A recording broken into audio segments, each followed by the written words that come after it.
Well, it's Big East tournament week, folks. The best conference tournament in the country set to start Wednesday at 4 o'clock sharp in the world's most famous arena. Seton Hall in the nightcap against Villanova, and we know how those games tend to end up in the Garden when they meet in the Big East tournament. It's absolute cinema. Might not be the case this time, but we got a lot to talk about regarding the tournament, how things have gone the last couple of weeks. And joining me and Pat on this week's edition of Hoist the Colors, he's a Seton Hall alum who also writes for Busting Brackets, none other than John Makuch. John, it's a pleasure to have you on, especially getting an alum like yourself on with us.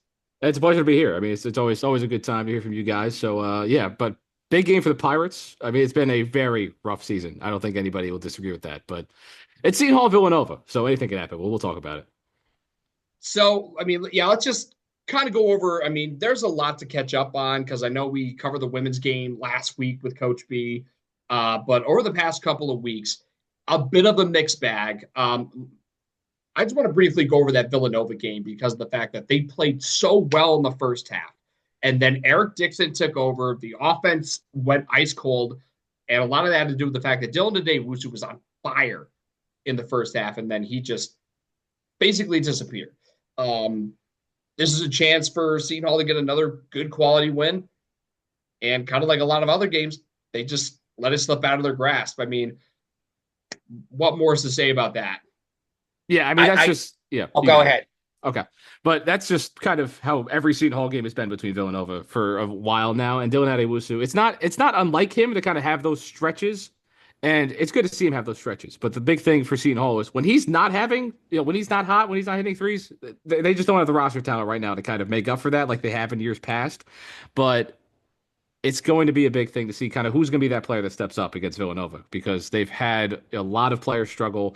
But you look at a team that they lost to a couple years ago, DePaul. They were a single digit win team. They beat Seton Hall. So we've seen a lot of crazy things happen in the first round of the Big East tournament. And what better way to have it happen than in a rivalry like this one? I just that game, it was that was 2 weeks ago. Yeah. Yeah. Just that second half, the fact that I think the score was 41-26. About three. I'm thinking to myself, are we going to put them away and just get? I mean, the first thing I'm thinking being there was, and I talked to someone at halftime about this, is that this is the game that costs Kyle Neptune his job. I'm more there on the Kyle Neptune funeral watch as opposed to watching Seton Hall try to win a game. So then, we're up 13, I think, at the half. We go up 15. I think And we then got to Villanova 17. and then Villanova scores, I think, the next 23 points. Seton Hall just missed layups. They missed jump shots. It wasn't just Wusu. Coleman couldn't find the basket. Prince Aligbe couldn't find the basket. I think Felton tried one. I mean, you had everyone. And this is not against a particularly good Villanova team inside. It's not like Enoch Biake, who was supposed to be their big interior presence on the transfer portal, has been a total bust or almost a total bust for Villanova. It's not like he was blocking shots and grabbing rebounds and blocking things. It's just that for whatever reason, the ball didn't go in the basket. They weren't getting a lot of calls, which, that tends to happen in Big East games, depending on who your refereeing crew is. But, the whole, just a synopsis of the season that they can go that ice cold for that long and just basically, you can say, hey, they gave a game away. But, on the other hand, when you're at that point of season, when you're just looking at, is part of this about trying to win a game, or is part of this about what do we see, what we've got coming down the line and assessing what works going forward? So, I guess I wasn't as disappointed as I was sort of numb to the fact that this is just sort of that stretch where we go, I think, 10 or 11 minutes without a point, not a basket, not a foul shot, is just the microcosm of the season in a nutshell, that they had that stretch and that game turned out the way it did. I mean, which makes it all the more surprising to see them. Granted, they probably got up for this game. They wanted to get up, go to the Garden, be a spoiler for St. John's, and maybe throw a little wrench in their parade that they've probably been throwing for several days leading up to the game because they just, as a foregone conclusion, Seton Hall is going to lose to St. John's. But that Pirates team did not wither. They gave St. John's a run for their money, and you're just thinking to yourself, what happened between the second half Wednesday night against Nova, 3 days later, and they come out the way they do against the Johnnies? I mean, it's Yeah. just, Oh, no, go ahead. but for the Seton Hall St. John's game, I mean, that's just one of those trap games you kind of look at for Seton Hall for St. John's. I think yes, everyone's riding high on the momentum. St. John's had everything going for them at that point, and there are times that's kind of a wake up call for them. They needed that game. St. John's did because they're going to play lower teams in the Big East tournament once again to the second round that they feel like they should be. I mean, I have them going very far in the NCAA tournament, but for Seton Hall perspective, yeah, it's good to see them fight. But St. John's needed that wake up call to kind of they locked back in, they figured it out, but they need that wake up call to kind of realize who they are, be St. John's, and dominate in this Big East tournament. Yeah, I mean, I guess good news is Seton Hall played hard. They played well. They hung in the game. Uh, they definitely played better than they did against Villanova, without a question. I think it was just down the stretch. St. John's turned a lot, as they did so many other times this season. I don't think we're going to go into deep detail about St. John's, but you think about the close games. The close game against Providence at home. Had a was behind it, big took that big comeback against Xavier at home. Had Villanova had the lead on them at home. Georgetown on the lead had the lead on them at home. So, St. John's is proving in that game, as they have in a whole bunch of other games this season, that when it comes down to getting more points than the opponent when the game's over, they just made the plays that they had to make. Richmond, Ejiofor, Lewis, all of those guys. But at least Seton Hall put up and I think part of it was because Dylan Day-Wusu got to play in the game at the Garden as opposed to the game at the Prudential Center, which Seton Hall got embarrassed in. And that's the type of thing where, a guy like Wusu, as we talked about a couple of weeks ago, sort of previewing the game with Jaden Daly, I mentioned the fact that, Wusu's got two levels of revenge on his mind. One is he's going against his former teammates and not his former team, he's going against his former school. And Rick Pitino, whether Pitino didn't want him on the team or Wusu didn't want to do what Pitino wanted him to do, just the fact that he's back at the Garden, back in front of a St. John's crowd. I think the second level of motivation was he's facing Kadari Richmond, one of his old teammates. So Wusu played a good game because Wusu was up for it, and he got some help from some other people, but just not particularly Godswill Aaron had a solid game against St. John's at the Garden. He and the Okorafor, Manny Okorafor, held their own with Zuby Elijah for most of the game, which is something that not a lot of teams have had the ability to do this season. But as I said, R.J. Lewis made the plays he had to make. That's why Shaheen Holloway said after the game that he would make him his choice for Player of the Year. It'll be interesting to see tomorrow who actually gets that award. Obviously, we'll transition over to Creighton and Ryan Kalkbrenner, who had another Ryan Kalkbrenner type performance in his final road game as a Creighton player against Seton Hall last Tuesday night. So, I think for the past week, I mean, I just want to get a general diagnosis of where this team is at overall going into the Big East tournament, because they played Creighton and UConn, two teams that are very good and locks for the tournament. So, Pat, I'll start with you this time around. I mean, what's your diagnosis of this team going into this Big East tournament? A loss to Creighton on senior night, and then getting the doors blown off them at Gamble on Saturday. Probably the same as it's been for the last 6 weeks. This is a matter of who is in or all in for the Big East tournament. Because on the one hand, you can say, and right now as we're speaking, Delaware of all schools came up as a 12 seed in the CAA, and is playing in the championship game as we speak. So it's not unheard of for high seeded teams to make a run in a tournament because that's just the way March basketball is. On the other hand, you know, you know at this point, you sort of go one game at a time.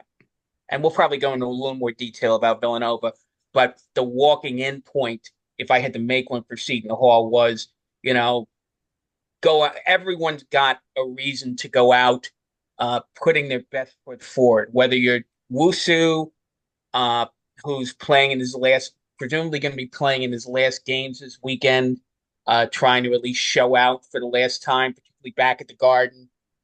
Whether you're a guy like Isaiah Coleman, who may have felt a little bit snubbed that he didn't get put on any of the All Big East teams, even though he's had a pretty good season.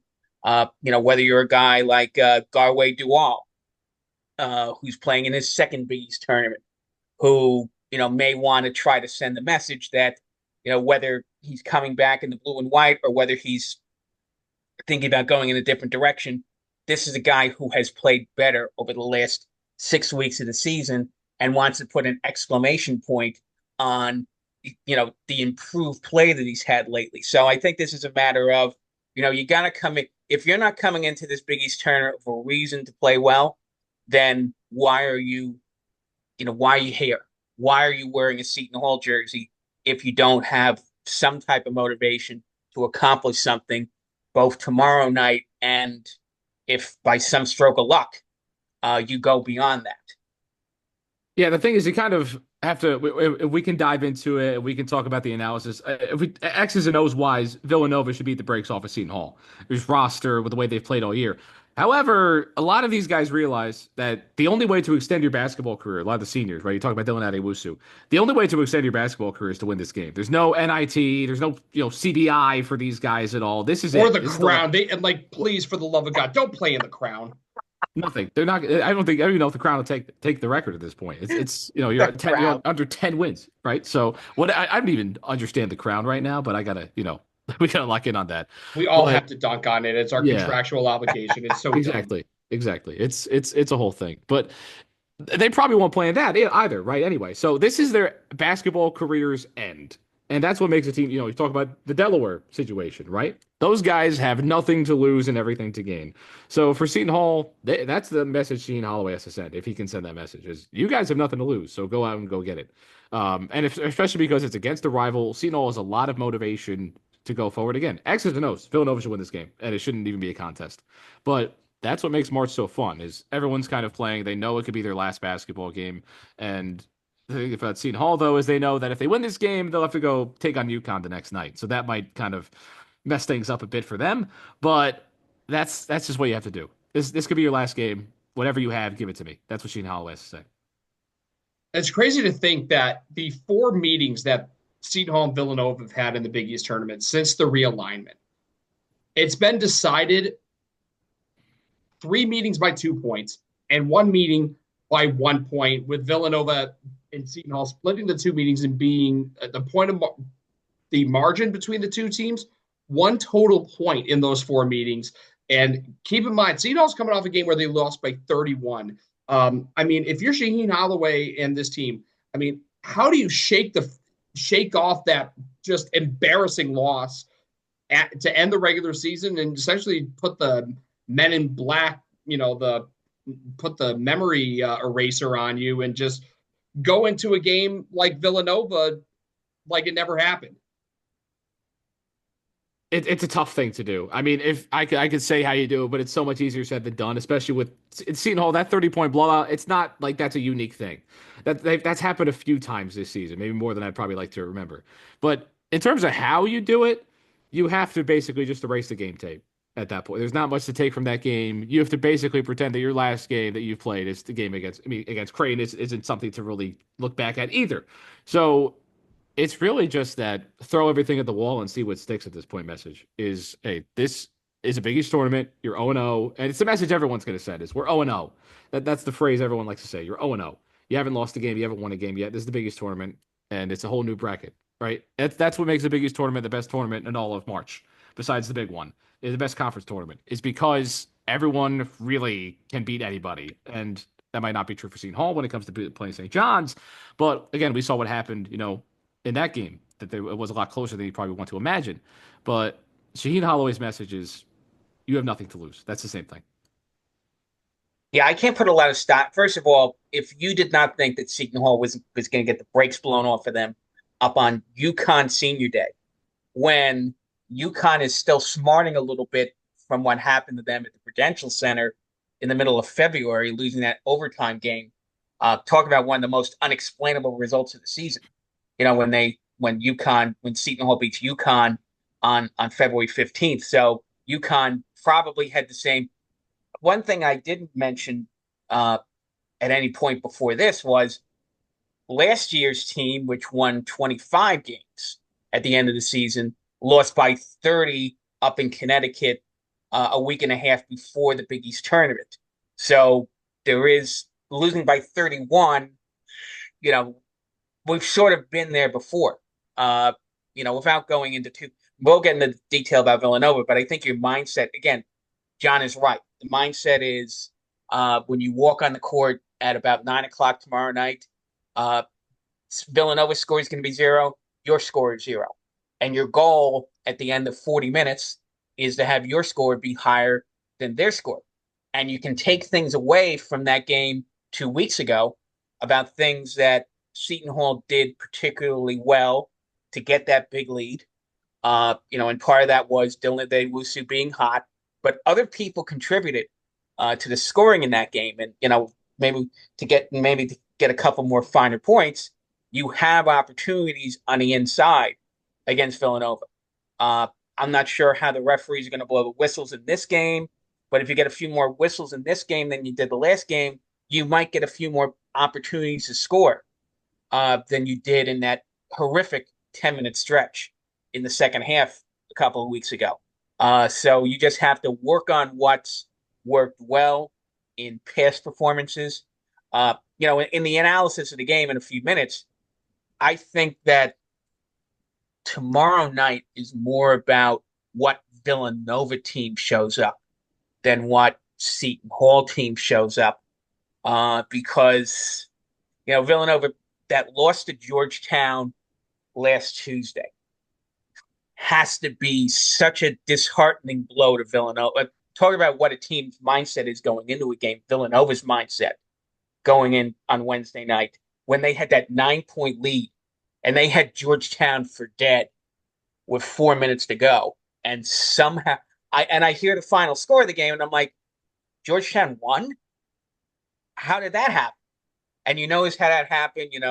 Poplar throws a ball away. Georgetown hits a 3 on it. Villanova couldn't work against whatever pressure Georgetown was putting on them, and they just had yet another Villanova Kyle Neptune era collapse. So I don't know what Villanova's headspace is going into this game, particularly because every conversation about Villanova since last Tuesday is about the Kyle Neptune funeral watch. Is this going to be his last game tomorrow night? Is his last game Thursday night? Does he have to win the whole tournament to keep his job? So I think the focus tomorrow night is more on Villanova because everyone knows what Seton Hall is. Everyone knows that Seton Hall is going to be cannon fodder for somebody in this tournament. If it's not Villanova tomorrow night, it will likely be Connecticut on Thursday night.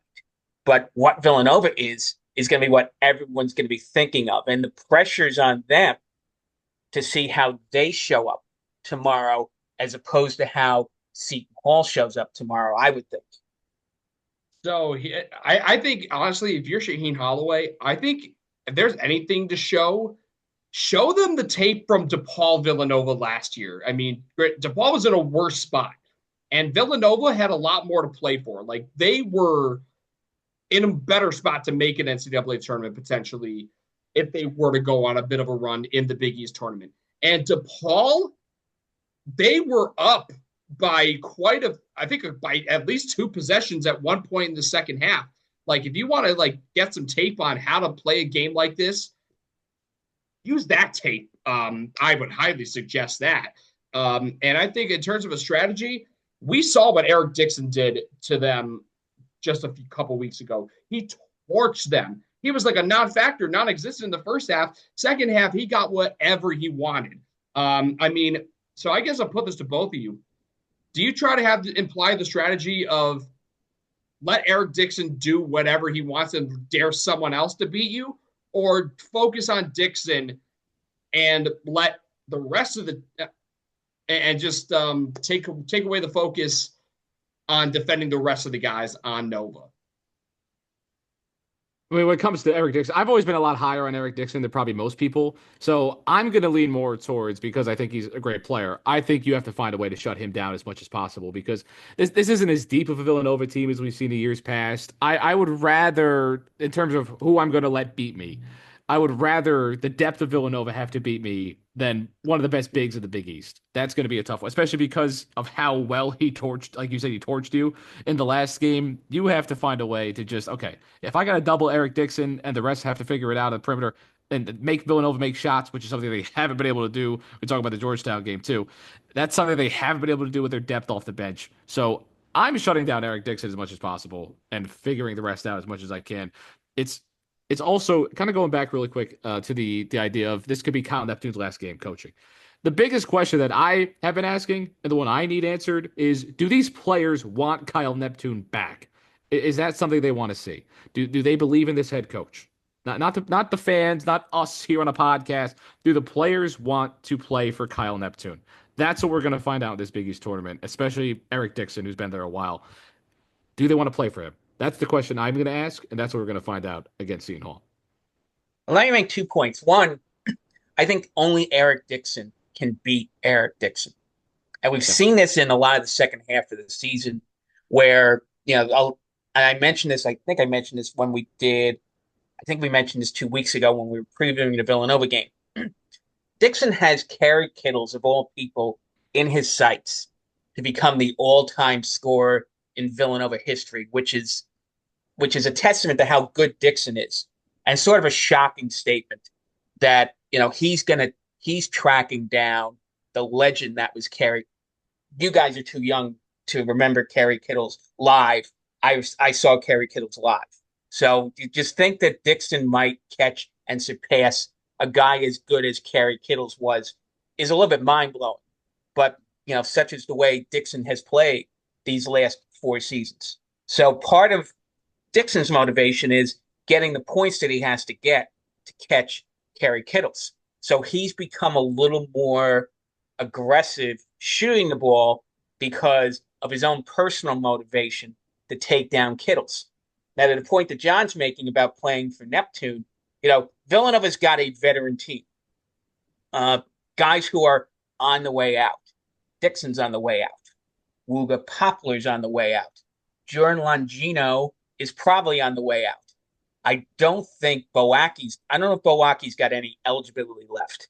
But if you think about guys playing to play for Kyle Neptune, there aren't a lot of guys in this team who are going to be around. I mean, Jordan Dumont, maybe. Tyler Perkins, maybe. Jamar Brickus is on his way out. So I don't know if the whole starting line for Villanova is on the way out, but most of them are. So there's not a lot of people playing for Kyle Neptune necessarily who are going to see that court tomorrow night. Your issues, of course, are if you're Villanova, do you buy the possibility of winning 4 games in a row? Now, I wrote about this in the Big East blog yesterday.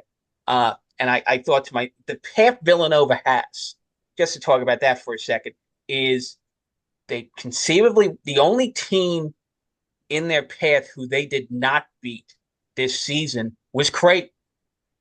They beat Seton Hall, obviously, twice. They beat Connecticut in a thrilling game at the Finneran Pavilion in January. They didn't beat Creighton. And then St. John's they beat in a very good game 4 weeks ago, beginning of February, I believe, at the Finn. When I think it was Tyler Perkins. Was it Tyler Perkins with the 3 to beat St. John's with time running out? Yeah. If I remember correctly. So the idea here is that it's not as if any team in their of course, Creighton beat them at Wells Fargo in the beginning of February because Stephen Ashworth hit a ridiculous 3 off the window. So it's not like they've been blown out of the building by anybody they're going to see on their path to win the Big East tournament. So if you could walk in with the mindset of your Villanova that starting Thursday night, they've been in the game with everybody they've played against, leading to a championship, so that they don't have any. They conceivably shouldn't have any fear factor. This sort of cycles back to the point of, as much as on paper you would say they don't have any fear factor, the other question is, what's the motivation going on? It cycles back to a point I think I made, which is that, do you play for the front of the jersey or do you play for the back of the jersey? Now, conceivably, these guys, Brickus, Poplar, uh, Dixon, they all chose to go to Villanova for a reason. And they all wanted to play, either they wanted to play for Jay Wright or they wanted to play for a school that's won 2 national championships in the last 10 years. So this is, again, to get to the point, this is my last chance to wear the Villanova jersey. And am I going to wear it with pride during this Big East tournament? Or am I checked out because I'm worried about I'm worried about my pro options. I'm worried about something else. And I'm sort of like, what am I, have they checked out mentally?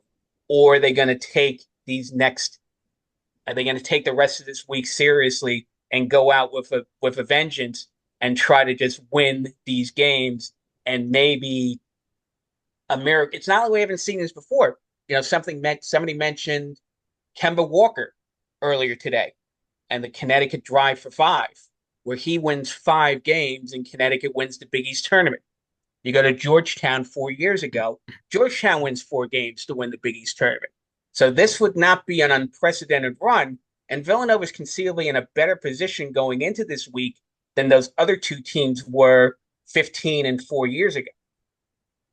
So, well, I mean, let's talk about overall prediction for the game. The thing is, out of all the teams that Seton Hall got swept by, you could argue that they probably played best against Villanova. Again, this is encompassing the any team that swept them. They played the hardest against Villanova. I mean, a 12-point loss at the Finn, and then blowing that big lead and losing by 5 at the Rock. I mean, do you think this ends in another game that we've seen probably God knows how many times, where second half they just fold, or they get down big early and it's not enough? Or do we see Seton Hall really leave it all out there for 40 minutes and unfortunately end the season with a close loss, or hell, even steal one to, everyone? I know I've heard this a million times, but it's hard to beat a team 3 times, even if they're really bad. But what are your takes on how this game will pan out, in your opinions? It's such a wild card of a game, right? Because you mentioned all those scenarios that can happen, close laws, they come out flat, right? It's such an interesting game because Seton Hall Villanova, I've always equated it to some of the great rivalries in all of college sports, because it doesn't matter what record these teams have. It's always like Seton Hall gave their best fight against this team, even with anything that we've seen in the landscape of college sports. Rivalries still somehow find a way to matter and find a way to exist, and the guys play harder. But in just terms of an actual prediction of how this game is going to go, I have a sneaking feeling, and I know I'm a Seton Hall alum, so I'm going to say probably something in much more favor of Seton Hall. But I do see Seton Hall kind of, again, having this mentality of just leaving it all out there. And if they do that against the Villanova team that's kind of been unmotivated, it looks like, over the past, at points this season, and you can see that maybe in a Big East tournament game like this one, I trust Shaheen Holloway to motivate guys to go and leave it all out there more than I do Kyle Neptune to go leave it all out there. And when it comes to a 1-game elimination in Madison Square Garden, I see Seton Hall maybe coming out strong in the first half. I think Seton Hall will lead the first half in this game, but I can definitely see Seton Hall kind of collapsing in crunch time at the end, though. So I don't see this being a blowout of any sorts or Seton Hall coming out flat, but I do see Seton Hall having a good first half. I don't know what I can say about the second half. Depends on whether Dylan Adewusu kind of still has any of that similar motivation left in him, especially at the end of his college basketball career, no matter really how this Big East tournament goes. That's really what it's going to come down to, is Is Dylan Adewusu motivated? Does he still want to go out there and leave it all on the floor at the end of his college basketball career? And what will we see from him? But because of Seton Hall Villanova, the first half's going to be close no matter what. It just depends on what will Seton Hall do in crunch time. They had their moments like that against UConn where they played well in it, and everything else has been, what we've seen. So it'll be interesting. But I think Seton Hall definitely keeps it close. And I think Villanova ends up winning at the end, though. I took Seton Hall on the block. Again, this is more of a statement about my thought that Villanova is going to pack it in. I think that, if for the games that they've lost within the last month, you think about, again, give them all the credit in the world for beating St. John's and Marquette during February. Two very good wins. But then how do you explain to me that they lose at Providence to a Providence team that is clearly flawed? How do we explain that they lose at Georgetown to a Georgetown team that didn't have you know, when he ended up on the third team, Thomas Sorber? How do they lose to a Georgetown team that doesn't have Thomas Sorber? They have as many unexplainable losses as they have surprising wins. So again, and again, this is an opponent which you walk in, you see the record 7-24. You see the Big East record 2-18. You've beaten them twice already. You're sort of like, okay, we can just walk on the court, and our goal is not to have anybody get hurt because we want to. Maybe we're thinking about getting ready for Connecticut on Thursday night.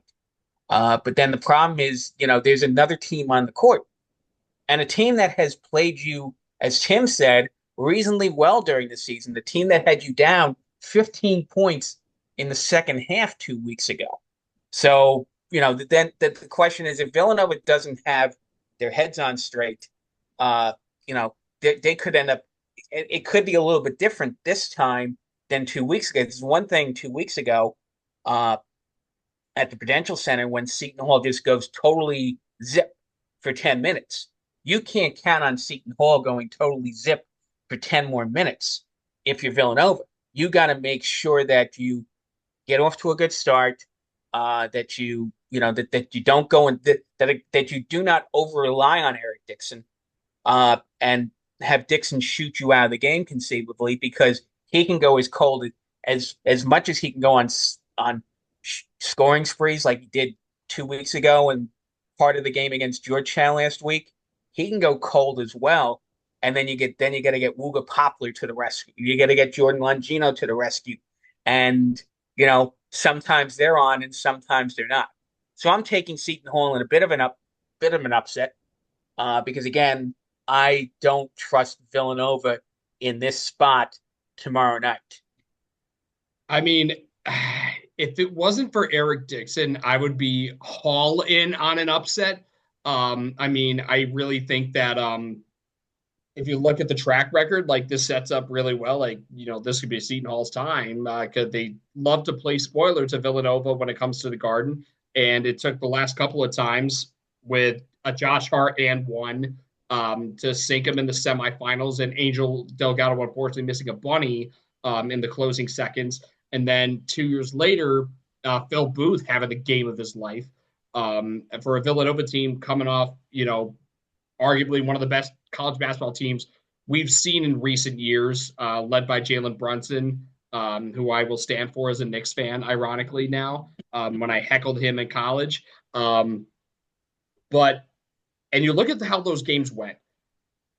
And I think the first three out of those four, Seton Hall had a pretty good lead at the half. I think they were up 8 in 2014 in the quarterfinals, up 11 at the half in the Big East Championship game in 2016. And the following year, they were up 7 at the half on a Villanova team that became the number 1 overall seed in that year's big dance. And they were down 2 in the 2019 Big East final. I think in this game, if it wasn't for Eric Dixon being on the other side, like I said, I'd be hauling on an upset. But I think Villanova finds a way to pull it out. I think Seton Hall, I think it's going to be a deadlock about halfway through the second half. But Villanova, they're just going to find a way to win. Seton Hall, unfortunately, is going to run out of gas, and that opens the door. I think I got Villanova specifically taking it by 9 points. But so the last point I want to bring out, let's just say Seton Hall pulls off the upset. Um, is it wrong for me to say that a win just kind of delays the inevitable with the season ending because UConn's going to be waiting for you, and with that rabid fan base and how UConn plays and how tenacious they are, like I don't see any possibility of lightning striking twice for the Pirates against the Huskies. Last team Dan Hurley wants to lose to in the Big East tournament is Seton Hall. And on top of that, they've played their best I think arguably they played their best basketball in the last couple of weeks. Very nice win. They got through a tough fight with Marquette last week up in Connecticut. I think they were running on all cylinders when they beat us on Saturday. They're as healthy as they've been. They've managed to keep their rotation together between Hassan and Alex Caravan and Liam McNeely and Samson Johnson. They've all been able to play together the last couple of weeks. So I think Connecticut is peaking at the right time right now. In fact, I picked them to win the whole Big East tournament. I expect them to not only beat whoever they're playing on Thursday night, but then to beat Creighton on Friday, and then to beat probably St. John's Saturday night, because I think they have the most talent in the field. They have the most talent. They have the guy I think right now is the best coach in the Big East in Dan Hurley. So I think that you put that combination together, and the fact that they're defending the title and they want to send a message to whoever they're going to play in the NCAA tournament that they're not going to lay down and die, despite the fact that they've played mediocre basketball most of the season. So I do think that if Seton Hall somehow gets by Wednesday, I think Connecticut's too big a task Thursday night, and I think that game is over early, just like Saturday afternoon's game was over early. I do agree, and I also have UConn winning the Big East tournament as well. So I guess we're kind of we're on the same page here. But just for Seton Hall's perspective, yes, it's just delaying the inevitable, but that also means that as a Pirate fan, right? I don't want to go out and see them not win the game. I would not mind watching them get blown out by UConn if it means that they beat Villanova in the first round of the Big East tournament. Does it mean nothing in the grand scheme of things? Probably, but we rattle down the history, and it's always good to see, to talk about Seton Hall taking down Villanova when you look at it from a Pirate perspective. So it does delay the inevitable because, again, I also think UConn will run through either of these two teams when they have to play them. Creighton's banged up, so yes, that I see them making the final at the very least, and they'll run into kind of a team that I think will kind of break the destiny of St. John's, the UConn Huskies. But it is just delaying the inevitable. I don't see a path where Seton Hall does go out and ride some kind of lightning that they figure out. But also, this is the Big East tournament. So if it does happen, I'm not going to sit up here and be super shocked as I would in 90% of other conferences. But they still have to go out and play Villanova with the mentality that they can beat UConn. That's the big thing. You look at DePaul last year, right? That's the mentality you have to have. Just, again, continue to leave it all out, especially you have nothing to lose. So they can't have the mentality that we just put out there, basically. Amen to that. And again, that's 9 o'clock on Peacock with a, mind you, well, if you want to, I'm going to make this meme. I'm going to the three dragons, the two fierce looking ones, and then the goofy looking one on the side with Noah Eagle, great rising star in this business. Of course, the GOAT, John Fanta on the sidelines. Yep. And then Donnie Marshall. I'm not trying to dunk on him, but I'm sorry, but the consensus is out. You got Noah and Fanta, great. Unfortunately, Donnie Marshall's also on the broadcast, but again, that's at 9 o'clock. Peacock, if you got it. I will say though, a hot take before we end the episode. I think Peacock's presentation is overall better than that of Fox Sports. So I'm actually really excited to see what their Big East tournament production is going to look like. I don't hate that take. I'll be in the building tomorrow, so I won't be able to have the Peacock experience, unfortunately. But I'm definitely interested to see what Peacock does. I've liked the Peacock broadcast that I've seen so far this season, to be honest with you. So I don't hate that take at all. Well, they know NBC knows basketball. Yeah. NBC still has enough people from back in the day when they were the NBA, and I think they're getting back into the NBA soon, So they still have people who know what basketball is, even though they haven't shown a lot of basketball in the last when did they get out of the contract 10 years ago? So I think 2002. that yeah, no, 20, I thought it was longer than that. Anyway, the point is they still have a lot of people who know basketball. And the fact that they hire Noah Eagle and John Fanta to be two of their main broadcasters, at least for now, for college basketball. I know the little bird is going off to the NBA next year, if memory serves. But the fact that you're bringing in people who are two of the best young play-by-play announcers in basketball shows that they know what they're doing, you know. And I think what Big East fans have to do, and I had a conversation with somebody about this the other day, figure out the cheapest way you can get Peacock, and because Peacock's going to be in the game for the next 5 years, and I know there's a lot of angst about you're putting the first round and you're putting Thursday afternoons doubleheader on a quote unquote streaming service, but at the end of the day, you're still paying a certain amount for your cable bill if you're relying upon Fox Sports for the whole tournament up till are the semifinals I think are on Big Fox. I think Yes. they've moved Yep. the last 2 days on the Big Fox now. So for years you've been paying for Fox Sports whether you know it or not. So what's the difference throwing a few bucks in and putting it on Peacock? So that'd be my take about the whole Peacock controversy. But I too will be in the Garden, so I don't know I don't know how long I'm going to hang around the Garden tomorrow because I plan on. I'm more interested in some of the earlier action than I am in Seton Hall's game, if I'm being perfectly honest. But again, we'll see. I'm sure they'll do an excellent job. I'm sure that going forward, people will forget that there was this whole Peacock tempest in a teapot, so to speak, and Big East basketball will be back to Big East basketball will always be in a position of esteem, regardless of what streaming service or network it's on, for years to come. Amen to that. Again, 9 o'clock Peacock, Pirates and Wildcats. If history will repeat itself, well, I guess we're going to get absolute cinema when these teams lock it up at 9 o'clock Wednesday night. Again, our guest, John Makuch, Seton Hall alum. I got to meet him a couple of years back, when I was visiting as an alum. So, John, it was a pleasure having you on. Make sure to check out his work for Busting Brackets. And again, he'll be at the Garden for the Big East tournament. So he'll be providing content there, and for other broadcasts. I mean, I know you went viral recently for good reason. Oh, you saw that? Oh, of course I did. Legendary. I have to do this podcast with two hockey guys. Right, I know. Tim does some play-by-play for the Utica, whatever they're calling themselves now. Comments, right? Yeah. Still the comments, and John have puck will travel. So yeah, everywhere, yeah. next time we'll talk about hockey, and I'll learn what the blue line is. Oh, that's easy to explain. That's easy to explain. Yeah, that's fair. Again, John, thanks so much for coming on, and thank you. Appreciate it. Yeah, definitely going to put you in the rotation for next year for sure. Let's do it. Yeah.